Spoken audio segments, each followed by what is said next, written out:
The morning mist clung to the alien landscape like a shroud, turning the purple grass into a sea of shadows. Commander Jake Reaper Morrison crouched behind a crystalline rock formation, his enhanced optics scanning the horizon through the dense vegetation that covered this godforsaken planet. The locals called it Xerion Prime, but to the human forces it was simply hell with prettier sunsets. 3 months had passed since the Galactic Council declared humanity's expansion into the Outer Rim territories aggressive and unacceptable. What they hadn't expected was for humans to ignore their warnings entirely. The Council's response was swift and brutal. A joint alien task force comprising the reptilian Cathera, the insectoid Vexhi, and the energy-based luminals had been dispatched to remove the human colonies by force. Morrison's SEAL team, designated Alpha 7, had been inserted planetside to gather intelligence on enemy movements. Their mission was simple: locate the alien command post and relay coordinates for orbital bombardment. What they'd found instead was a nightmare scenario, a massive staging ground for what appeared to be a full-scale invasion of human space. "Reaper, this is Spectre," came the voice of Petty Officer Sarah Chen through his comm implant. "I've got movement approximately 1,500 meters southeast of your position. Looks like a patrol formation." Morrison adjusted his position, bringing his rifle scope to bear on the indicated area. Through the swaying grass he could make out the distinctive blue-green armor of Kithra soldiers, their elongated heads scanning the terrain with predatory efficiency. Behind them moved the spider-like forms of Vexhi warriors, their chitinous legs making barely a whisper as they navigated the uneven ground. "I count 12 hostiles," Morrison whispered into his comm. "Mixed formation. Cathara heavies with Vexhi scouts. They're moving with purpose, not a standard patrol." The alien coalition had underestimated humanity once before. During the first contact wars 50 years ago, humans had been considered primitive, barely worthy of notice by the advanced civilizations that dominated the galaxy. That assumption had cost them dearly when human ingenuity and adaptability proved more than a match for superior technology. But this time was different. The aliens had learned from their mistakes. They'd studied human tactics, analyzed their weaknesses, and prepared countermeasures for every strategy in the human playbook. What they still didn't understand was the one thing that made humans truly dangerous: their unpredictability. Morrison's team had been on Xerion Prime for 6 days, moving through terrain that would challenge even the most experienced soldiers. The planet's gravity was 30% higher than Earth standard, the atmosphere was barely breathable without assistance, and the local wildlife seemed designed by evolution's most sadistic architect. Yet they'd not only survived but thrived, adapting to conditions that had hospitalized alien scouts within hours of exposure. "Reaper, you need to see this," came another voice. Corpsman Michael Doc Rodriguez, positioned on the team's northern flank. "I've got eyes on the primary target. The command post isn't just a forward operating base, it's a full military complex. They're not planning a raid on our colonies. They're staging for total war." Through his scope, Morrison could see what Doc was referring to. The alien command post stretched across several square kilometers, a sprawling installation of prefabricated structures and defensive positions. Massive landing pads accommodated ships ranging from troop transports to orbital bombardment platforms. Supply convoys moved in continuous streams, bringing weapons, equipment, and reinforcements from off-world. The scale was staggering. This wasn't a punitive expedition. It was preparation for genocide. "Teams 2 and 3 report status," Morrison ordered, switching to the tactical frequency. "Team 2 is in position," responded Lieutenant Marcus Ghost Thompson. "We've identified what appears to be a prisoner compound. Thermal imaging suggests human occupants." Morrison's blood ran cold. If the aliens were taking prisoners this early in the operation, it meant they'd already struck at least one human settlement. The implications were horrifying, not just for the captured civilians but for what it suggested about alien intentions. "Team 3 here," came the voice of Sergeant First Class Elena Vasquez. "We found their communications array. It's heavily guarded, but I think we can take it down if we coordinate properly. The communications array would be their primary target if they could confirm its importance. Disrupting alien communications would buy the human fleet precious time to reposition and prepare for the coming assault. But first they needed to extract more intelligence about enemy capabilities and intentions. Morrison studied the tactical display on his helmet's heads-up system, plotting vectors and timing for a potential assault. The alien patrol he'd been observing had moved closer, now less than 1,000 meters from his position. They were methodical in their search pattern, checking every possible hiding spot with military precision. Something's not right. Chen's voice carried a note of concern. These search patterns, they're too focused, too specific. It's like they know we're here. The possibility sent a chill down Morrison's spine. If their presence had been compromised, the entire mission was in jeopardy. Worse, it would mean the aliens had intelligence capabilities the human command structure hadn't anticipated. All teams, prepare for possible compromise, Morrison ordered. Maintain radio silence until further notice. If this goes sideways, rendezvous at Extraction Point Alpha. The alien patrol had stopped moving. Through his scope, Morrison could see the Kythera commander's head tilting in what he recognized as their species' equivalent of focused listening. The creature's thermal pits were flaring, sampling the air for traces of foreign biochemistry. Humans had one advantage the aliens consistently underestimated: their ability to remain absolutely still for extended periods. While most galactic species relied on constant micro-movements to maintain alertness, humans could enter a state of perfect immobility that bordered on the supernatural. Morrison controlled his breathing, slowing his heart rate through meditation techniques learned in the mountains of Afghanistan decades ago. Around him, his team became ghosts in the grass, invisible to thermal scanners and motion detectors through sheer force of will and training. The Kythera commander raised its weapon, a plasma rifle capable of turning a human into vapor in milliseconds. Its scanner sweep continued methodically, searching for the heat signatures it knew had to be there. The logical mind of the reptilian species couldn't accept that prey could simply vanish without trace. What it didn't understand was that humans weren't prey. The alien patrol remained motionless for 17 minutes and 32 seconds. Morrison counted every heartbeat, every shallow breath, every micro-adjustment of his position against the crystalline rock. His scope remained fixed on the Kythera commander, a 7-foot-tall predator whose species had conquered 14 star systems before humanity had even achieved spaceflight. Finally, the commander lowered its weapon. The thermal signature it had detected was gone, disappeared into the background radiation of the planet's surface. What the reptilian warrior didn't realize was that the heat signature hadn't vanished. It had simply been masked by techniques developed in Earth's harshest environments where detection meant death. "They're moving on," Chen's voice whispered through Morrison's implant as the patrol resumed its sweep pattern, heading toward the eastern perimeter of the command post. Morrison maintained his position until the aliens were completely out of sight before allowing himself to shift. His muscles screamed from the enforced stillness, but years of training had taught him to ignore such trivial discomforts. Pain was temporary. Mission failure was permanent. "All teams, status report," he ordered once the patrol was beyond sensor range. "Team 2 still in position," Ghost reported. "I've been monitoring the prisoner compound. The thermal signatures suggest approximately 40 humans, possibly more. They're being held in what appears to be a converted cargo facility." "Team 3 has eyes on a new development," Vasquez added. "A luminal command ship just touched down. These energy beings don't usually get involved in ground operations unless something big is happening." The presence of luminals changed everything.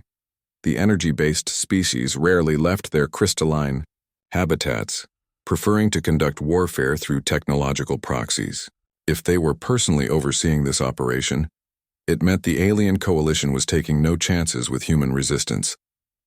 Morrison's training kicked in automatically, running through contingency protocols and tactical assessments. The luminals were incorporeal beings of pure energy, capable of interfacing directly with electronic systems and manipulating matter at the molecular level. They were also notoriously arrogant, considering themselves the intellectual superiors of all organic life. That arrogance might be their weakness. "Doc, what's your assessment of the command complex's defensive capabilities?" Morrison asked. "Impressive but predictable," Rodriguez replied. "Standard Kythera shield generators, Vex-high automated turrets, and what looks like luminal energy barriers around critical structures. They've designed their defenses to counter conventional military tactics." Morrison smiled grimly. Conventional tactics were exactly what the aliens expected. Human military doctrine had evolved far beyond conventional since the first contact wars, incorporating lessons learned from fighting enemies with superior technology. When you couldn't match your opponent's capabilities, you changed the rules of engagement entirely. "I need eyes on their power distribution system," Morrison ordered. "These energy barriers and shield generators require massive amounts of power. Find me their weakness." While his team conducted their reconnaissance, Morrison focused on the larger strategic picture. The alien command post represented months of planning and preparation. The sheer logistics of moving this much equipment and personnel across interstellar distances suggested the coalition was committed to a long-term campaign against humanity. But logistics was also a vulnerability. Every supply line had weak points, every command structure had pressure points, and every plan had assumptions that could be exploited. Humans had survived on Earth for millennia by turning their enemies' strengths against them, and those same principles applied to interstellar warfare. "Reaper, I've found something interesting," Chen reported. "There's a pattern to their patrol schedules. Every 6 hours they rotate their perimeter guards, but there's a 12-minute gap in coverage on the southwestern approach. The aliens are so focused on military precision that they've created their own blind spot." Morrison checked his chronometer. The next rotation window was approximately 4 hours away, during the planet's brief night cycle when the dual suns dropped below the horizon. It would be their best opportunity to penetrate the command post's defenses, but they would need perfect coordination. "Team 2, what's the security situation around the prisoner compound?" Morrison asked. "Minimal," Ghost responded. "Maybe 6 guards total, all Vex high. They're treating it like a detention facility rather than a military target. Probably figured humans wouldn't be stupid enough to attempt a rescue operation." The aliens had made another mistake in their assessment of human psychology. To them, prisoners were simply resources to be managed efficiently. They couldn't comprehend the human concept of leaving no one behind, the emotional bonds that turned military units into families willing to die for each other. "Team 3, status on the communications array?" "Heavily fortified," Vasquez reported. "But I've identified the primary power conduits. If we can create a coordinated electromagnetic pulse, we might be able to overload their entire grid. Problem is, it would require getting within 50 meters of the array, and that's well within their kill zone."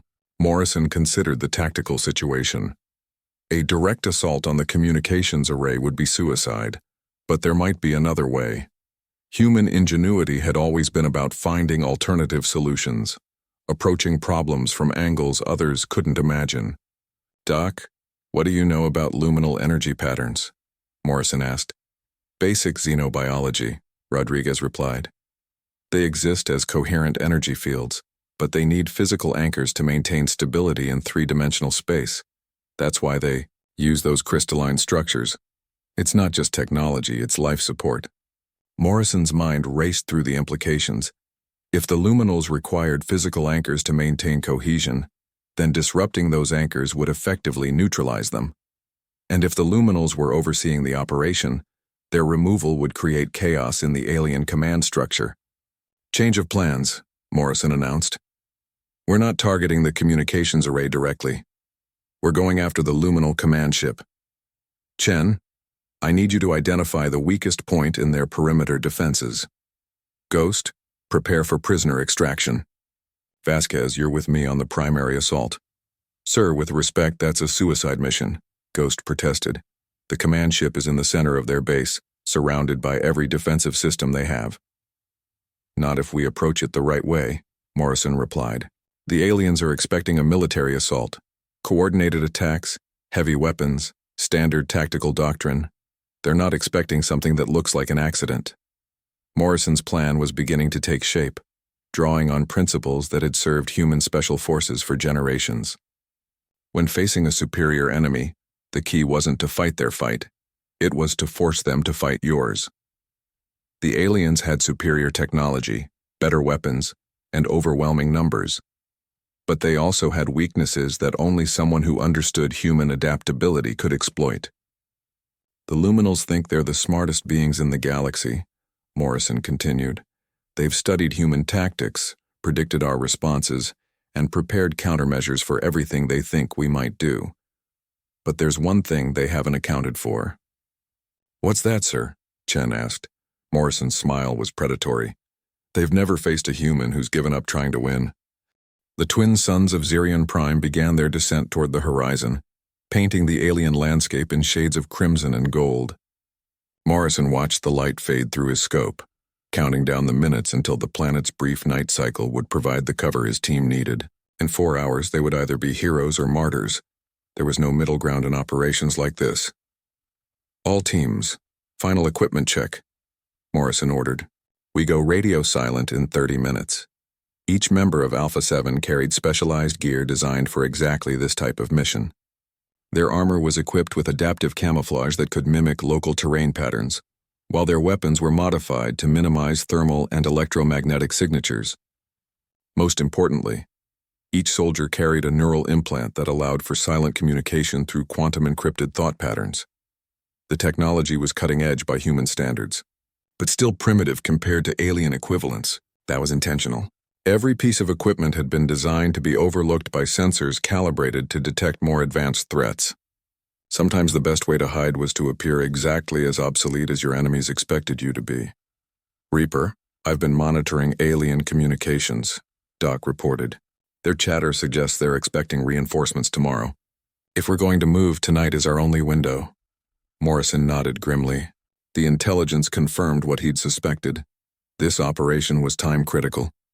Once alien reinforcements arrived, any hope of disrupting their plans would disappear. Worse, the additional forces would make evacuation impossible for his team. "Chen, status on perimeter security?" "Pattern confirmed," she replied. "Guard rotation happens in 18 minutes. We'll have exactly 12 minutes of reduced coverage on the southwestern approach. After that, the window closes for another 6 hours." Morrison reviewed the tactical plan one final time. It was audacious to the point of insanity, requiring perfect timing and absolute commitment from every team member. The slightest mistake would result in immediate detection and certain death. But if it succeeded, it would cripple the alien operation and buy the human fleet precious time to mount a proper defense. The plan relied on a fundamental misunderstanding the aliens had about human psychology. To them, military operations were logical exercises in resource management and strategic positioning. They couldn't comprehend the human willingness to sacrifice everything for an abstract principle or emotional bond. That blindness would be their downfall. "Team positions," Morrison ordered as the final rays of sunlight faded. "Remember, once we start moving, there's no turning back. Anyone who wants to abort, speak now." Silence greeted his words. Each member of Alpha 7 had volunteered for this mission knowing the odds. They were the best of the best, soldiers who had already proven themselves in impossible situations. More importantly, they were human, and humans didn't abandon their own. Moving to start positions, Morrison whispered, beginning his careful advance through the purple grass. The alien command post loomed ahead like a technological fortress, its structures gleaming with energy barriers and defensive screens. Automated sentries swept the perimeter with scanning beams, while patrol teams moved in coordinated patterns designed to eliminate any blind spots. To conventional military thinking, it was impregnable, but Morrison wasn't thinking conventionally. Phase 1 initiated. Chen's mental voice echoed through his implant as she began her approach to the perimeter. Her role was the most dangerous, creating a distraction significant enough to draw alien attention without appearing to be a deliberate assault. Morrison watched through his scope as Chen moved like a ghost through the terrain, using every depression and shadow to mask her approach. Her adaptive camouflage shifted constantly, matching the purple grass and crystalline rocks with uncanny precision. To thermal scanners, she appeared as nothing more than background radiation. 50 meters from the perimeter fence, Chen triggered the first phase of their plan. A small explosive device designed to mimic a natural gas eruption from the planet's unstable geology detonated near the eastern boundary of the command post. The blast was small but dramatic, sending up a column of flame and toxic gas that immediately drew the attention of alien security forces. Security teams responding to eastern perimeter. Ghost reported from his position near the prisoner compound. "Looks like they're treating it as a natural phenomenon for now. That would change quickly once they conducted a detailed analysis, but by then it would be too late."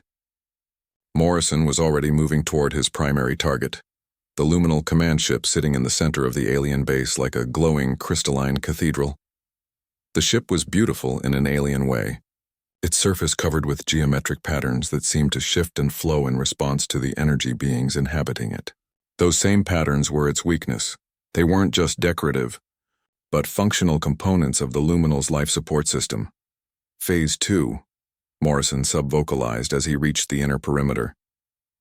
Vasquez emerged from the shadows like a predator, moving toward the communications array with deadly purpose. Her objective wasn't to destroy the equipment. That would be too obvious. Instead, she would introduce a computer virus specifically designed to exploit vulnerabilities in luminal quantum processing systems.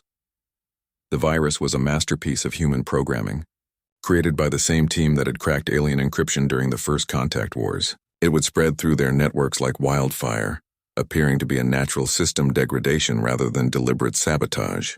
By the time the aliens realized what was happening, their entire command structure would be compromised. Morrison reached the base of the luminal ship just as Ghost initiated Phase 3. The prisoner compound erupted in controlled chaos as Ghost's team systematically eliminated the Vex-High guards with silent precision. The insectoid warriors never knew what hit them. One moment they were scanning empty corridors. The next they were collapsing with neural disruptors embedded in their chitinous skulls. Prisoners secured, Ghost reported. 43 humans, including several high-ranking officers. They've got intelligence on alien fleet movements and strategic planning. The rescued officers would be invaluable for understanding the full scope of the alien threat, but only if the team could extract them successfully. Morrison climbed the smooth surface of the luminal ship, using specialized climbing gear designed to interface with alien materials. At the ship's apex, he found what he was looking for, the primary quantum resonance chamber that housed the luminal commanders. The energy beings inside were completely focused on coordinating the base's response to the apparent geological disturbance, never suspecting that a human predator was less than 10 meters away. Morrison placed his hand on the chamber's surface, feeling the alien energy patterns thrumming through the crystalline matrix.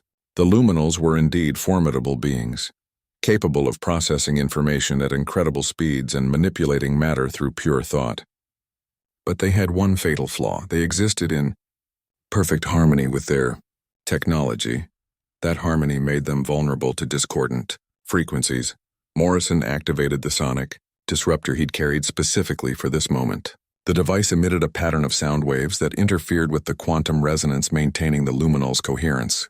It wasn't enough to kill them, but it would force them into emergency stasis while their systems recalibrated. The effect was immediate and dramatic. The command ship's lights flickered as the luminal commanders lost consciousness, their energy patterns collapsing into dormant configurations. Throughout the base, alien coordination faltered as the primary command structure went offline. All teams, execute extraction, Morrison ordered as he began his descent. We have maybe 10 minutes before they figure out what happened. But as he reached the ground, Morrison realized they had a problem. The sonic disruptor had worked too well. The ship's quantum systems were cascading into failure, threatening to create an explosion that would vaporize half the command post, including his team. The quantum cascade failure sent ripples of energy through the crystalline ship, each pulse growing stronger as the luminal life support systems struggled to compensate for the sonic disruption. Morrison could feel the vibrations through his boots as he sprinted away from the vessel, his enhanced hearing picking up the high-pitched whine of overloading power conduits. All teams, emergency extraction, Morrison shouted into his comm. The ship's going critical. We have maybe 3 minutes before this entire sector becomes a crater. The alien base erupted into chaos as automated systems detected the imminent explosion. Cathara soldiers emerged from barracks and command posts, their thermal vision seeking threats in the growing electromagnetic interference. Vex-High warriors scuttled across the complex with insectoid efficiency, coordinating defensive positions while their commanders tried to understand what was happening. Reaper, we've got a problem, Ghost reported, his voice tight with urgency. The prisoners are in no condition to move fast. Half of them can barely walk, and we've got 3 who need medical attention immediately. Morrison's mind raced through the tactical options. Leaving the prisoners behind wasn't acceptable. They contained intelligence that could save millions of human lives. But carrying them through a combat extraction would slow the team to a crawl, making them easy targets for alien pursuit. "Doc, what's your assessment of prisoner condition?" Morrison asked as he ducked behind a storage container, plasma bolts sizzling through the air where he'd been standing moments before.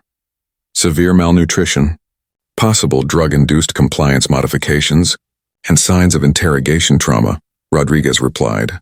"The aliens have been breaking them down systematically. These people are heroes, sir. They've been resisting for weeks under conditions that would break most beings." The revelation sent a surge of rage through Morrison's system. The alien coalition had always claimed to be more civilized than humanity, more evolved and morally superior, yet here was evidence of systematic torture and psychological manipulation that would make Earth's worst dictators proud. "Vasquez, status on the virus upload?" Morrison demanded as he returned fire at a Kythera patrol. 90% complete, she replied, "but the quantum cascade is interfering with my connection. I need another 60 seconds to finish the job." 60 seconds might as well have been 60 years in their current situation. The luminal ship was building toward a massive explosion that would devastate everything within a kilometer radius. Alien forces were converging on their position from all directions, and they had nearly 50 people to evacuate through hostile territory. Morrison made the decision that separated good soldiers from great ones. "New plan," he announced. "Chen, lay down suppressive fire and fall back to extraction point Alpha. Ghost, get those prisoners moving. Carry them if you have to. Vasquez, finish the upload and then run like hell. Doc, you're with me." "Sir, what are you planning?" Rodriguez asked, though his tone suggested he already knew the answer. "Someone needs to control that cascade failure," Morrison replied. "If we can redirect the energy discharge, we might be able to take out half their base instead of ourselves." It was a suicide mission, and everyone knew it. The quantum energies building inside the luminal ship were beyond human comprehension, let alone control. But Morrison had spent his entire career finding ways to turn impossible situations to humanity's advantage. "Reaper, I'm not leaving you behind," Chen protested through the comm. "That's an order, Spectre," Morrison replied firmly. "Get our people out of here. That's what matters." Morrison and Rodriguez sprinted toward the failing ship, dodging energy blasts and projectile weapons as alien forces tried to prevent whatever they thought the humans were planning. The irony wasn't lost on Morrison. The aliens were trying to stop him from saving their base, because they couldn't conceive of anyone being crazy enough to deliberately trigger a quantum explosion. The ship's hull was already beginning to buckle under the stress of uncontrolled energy buildup. Crystalline sections were fracturing, releasing waves of exotic radiation that would be lethal to most organic life. But human physiology had always been remarkably adaptable, and Morrison's team had been specifically selected for their resistance to alien environmental hazards. There, Rodriguez pointed to an access panel that had been blown open by the energy discharge. "If we can reach the quantum regulation matrix, we might be able to redirect the blast vector." Morrison nodded and began climbing the unstable hull, using his magnetic boots to maintain traction on the smooth surface. Behind them, the sounds of battle echoed across the base as his team fought their way toward the extraction point. He could hear the distinctive whine of human pulse rifles mixing with alien weapon signatures. Inside the ship, the sight was breathtaking and terrifying. The quantum resonance chamber had become a miniature star, contained only by rapidly failing force fields. The energy patterns were hypnotic, swirling in configurations that seemed to follow mathematical principles beyond three-dimensional physics. "Beautiful," Rodriguez whispered, his scientific training overriding tactical concerns for a moment. "And deadly," Morrison added, studying the control interfaces. "Can you read these displays?" Rodriguez pulled out a universal translator, a device that had proven invaluable during first contact scenarios. The screen flickered to life, showing readings that made both men pause in concern. "The energy output is increasing exponentially," Rodriguez reported. "At current rate of buildup, the explosion will have a yield equivalent to a small nuclear weapon. It'll take out not just the base, but everything within 10 kilometers. Morrison did the math quickly. 10 kilometers would include their extraction point and probably their transport shuttle. Even if his team reached safety, they'd be trapped on a hostile planet with no way off-world. "Can we control the direction of the blast?" Morrison asked.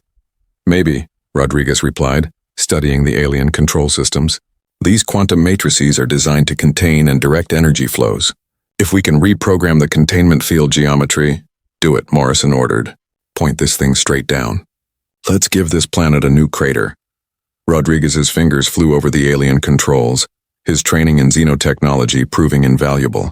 The Luminals had designed their systems to be intuitive to energy-based consciousness, but human pattern recognition was surprisingly effective at deciphering the quantum mathematics involved.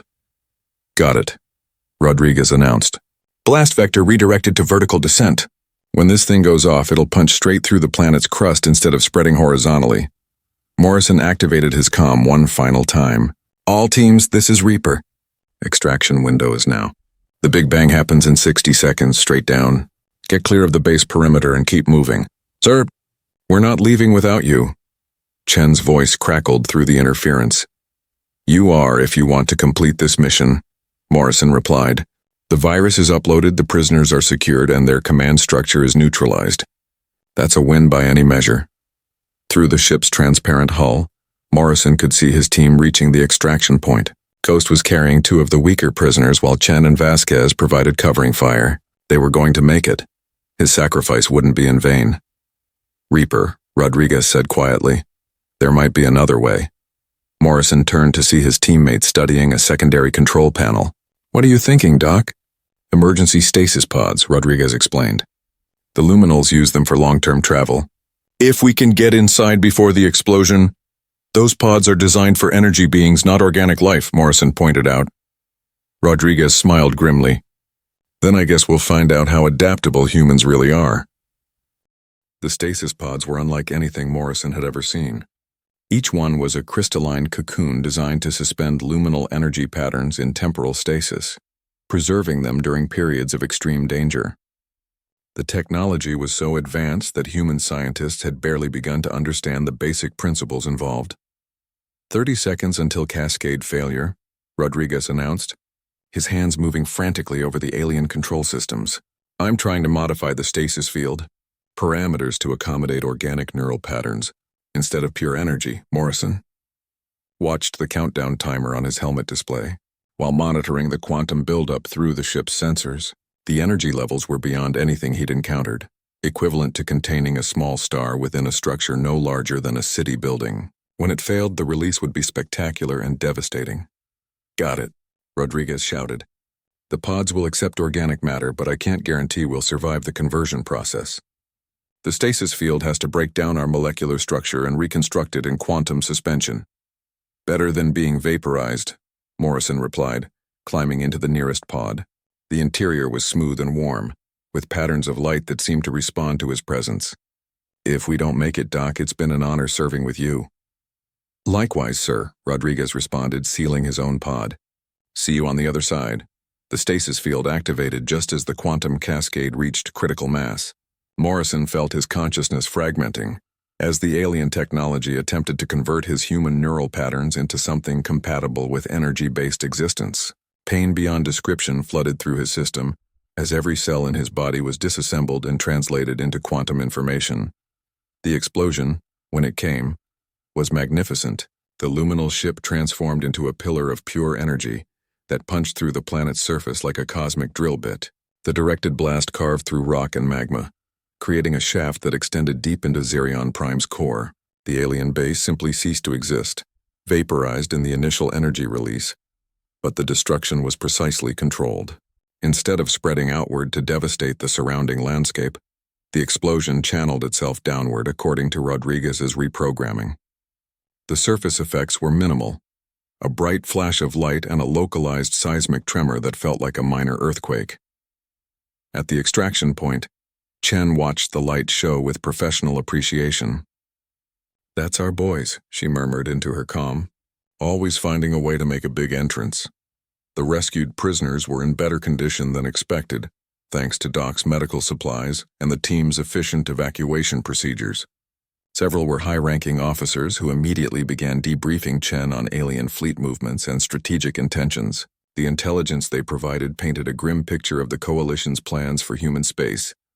They're planning a three-pronged assault, explained Colonel Sarah Martinez, the senior prisoner. The Cathera fleet will attack our outer colonies.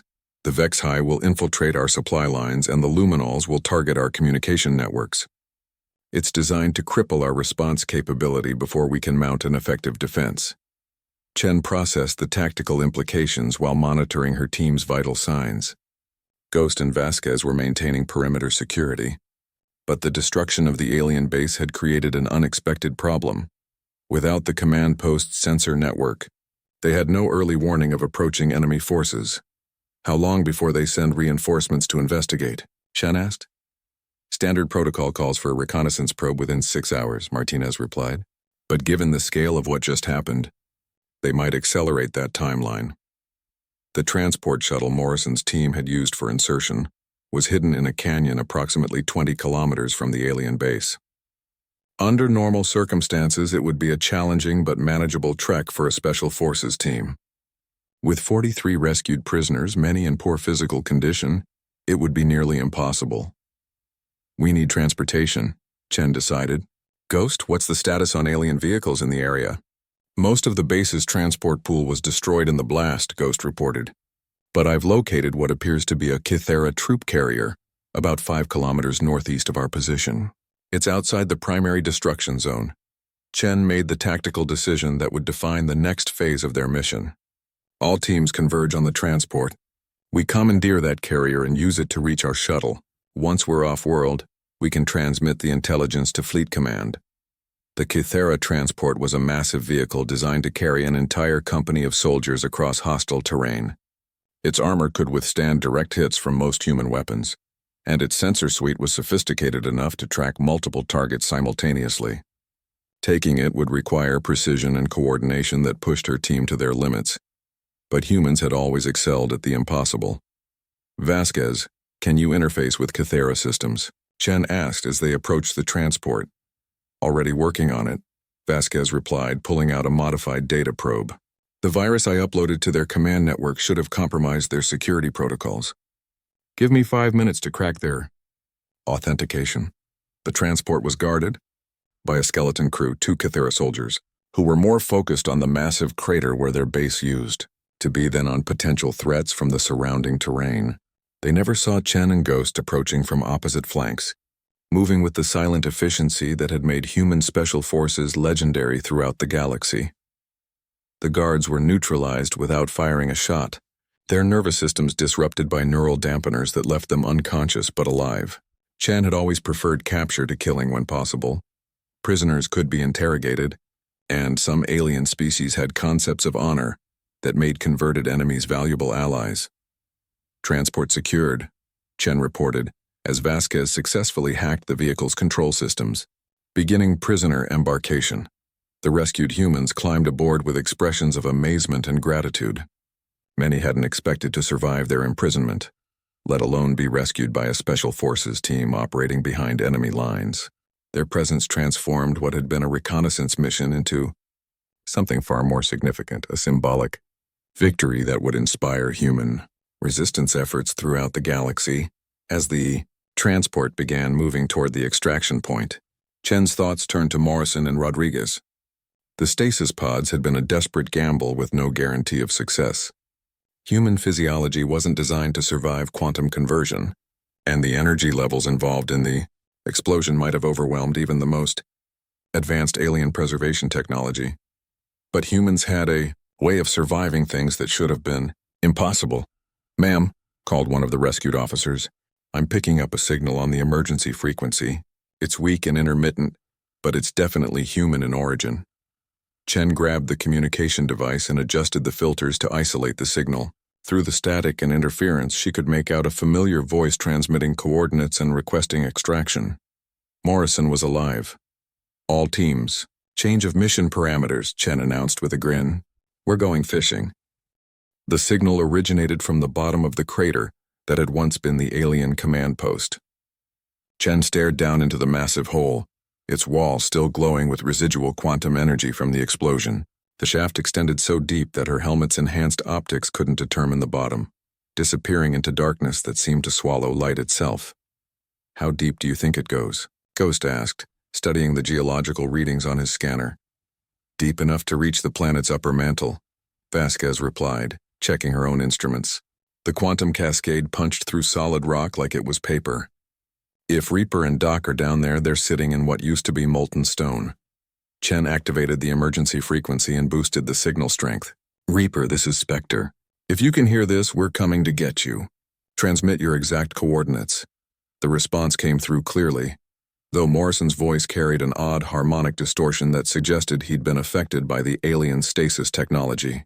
Spectre, good to hear your voice. We're approximately 800 meters down, in what appears to be a stable cavern. The stasis pods protected us from the worst of it, but we're going to need a ladder. 800 meters was beyond the range of their standard rappelling equipment, but the commandeered Cathara transport came with its own solutions.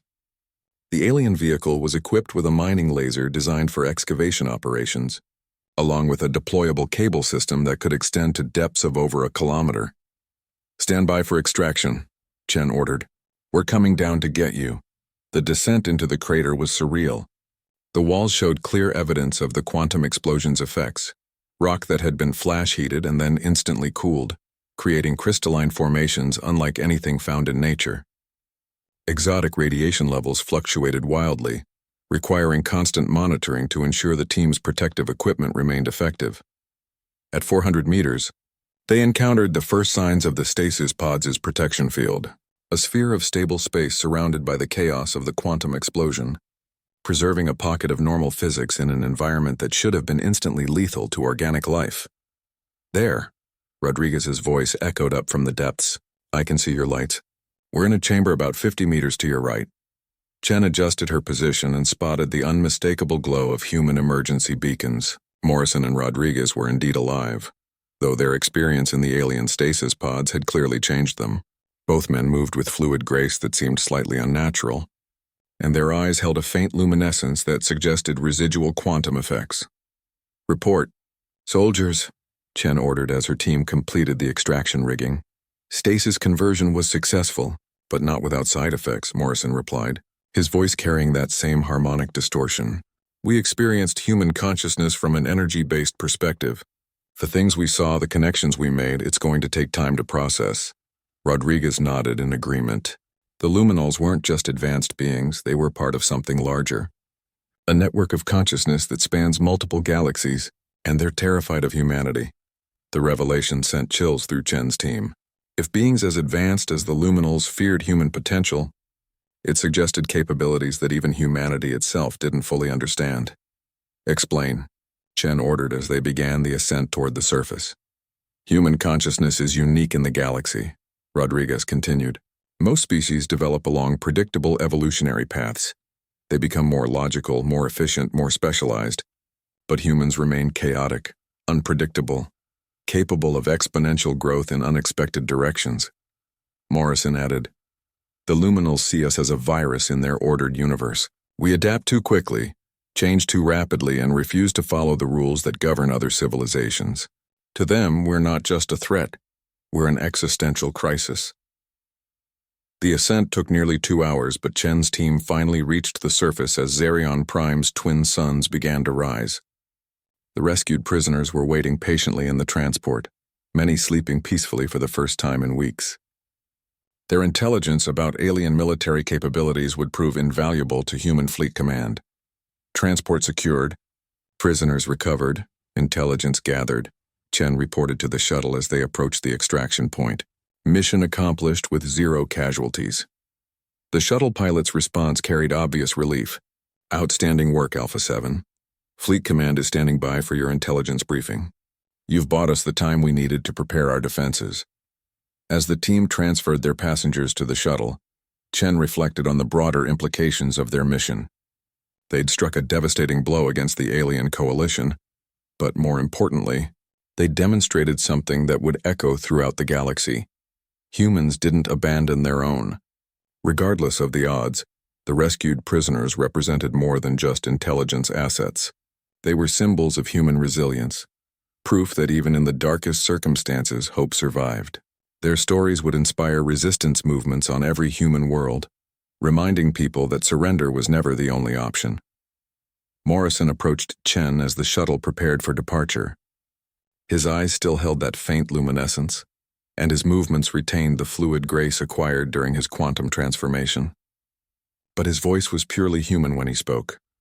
The Luminals made a mistake, he said quietly. They thought studying human tactics would prepare them for human warfare. But they missed the most important factor. We don't fight for territory or resources or strategic advantage. We fight for each other. Chen nodded, understanding the deeper meaning. The alien coalition had superior technology, overwhelming numbers, and centuries of military experience. But they lacked the one thing that made humans truly dangerous: the willingness to sacrifice everything for someone else's survival. "What's our next move?" she asked.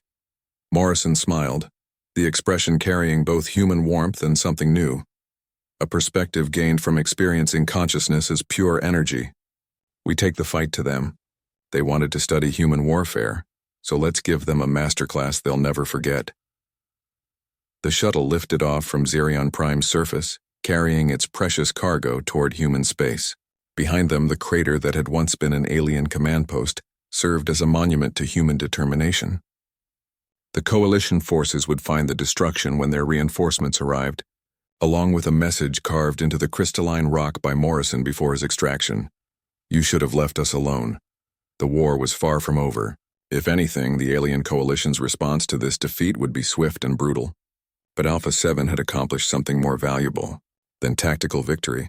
They'd reminded the galaxy why humanity had earned its reputation as the most dangerous species in known space, not because they were the strongest, or the smartest, or the most advanced, because they were the only species crazy enough to turn certain death into victory, and compassionate enough to risk everything for the sake of others.